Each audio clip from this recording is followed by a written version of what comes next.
Pemuda diburu meninggal usai makan nasi ikan, masa rusak rumah makan.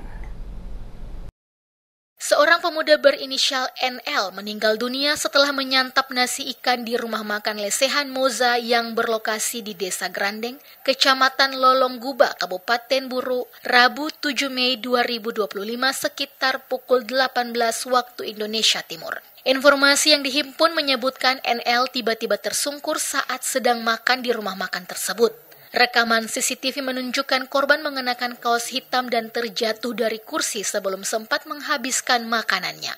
NL kemudian dilarikan ke puskesmas Waikasar oleh pihak keluarga. Namun, menurut keterangan medis, korban sudah dalam keadaan meninggal dunia saat tiba di puskesmas sekitar pukul 19.27 waktu Indonesia Timur.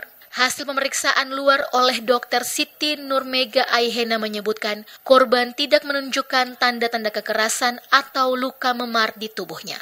Mengetahui kabar duka tersebut, massa yang merupakan keluarga korban mulai berdatangan ke rumah makan Lesehan Moza sekitar pukul 21. Situasi memanas dan massa melakukan perusakan terhadap rumah makan tersebut. Polisi yang berada di lokasi berupaya menenangkan massa dan mengimbau agar tidak melakukan tindakan anarkistis yang dapat merugikan diri sendiri maupun orang lain.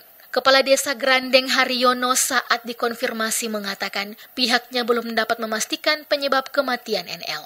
Hingga Kamis pagi, situasi di sekitar lokasi kejadian masih dijaga ketat oleh aparat kepolisian dari Polsek Wayapo dan Polres Buru.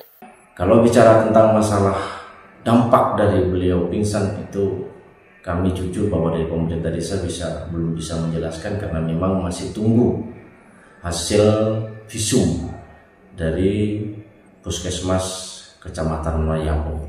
Sementara itu pemilik rumah makan Lesehan Moza belum diketahui keberadaannya dan beberapa pekerja rumah makan juga masih dicari untuk dimintai keterangan. Pihak kepolisian menyatakan telah memulai proses penyelidikan termasuk memeriksa barang bukti dan mencari keterangan dari para saksi yang ada di lokasi kejadian.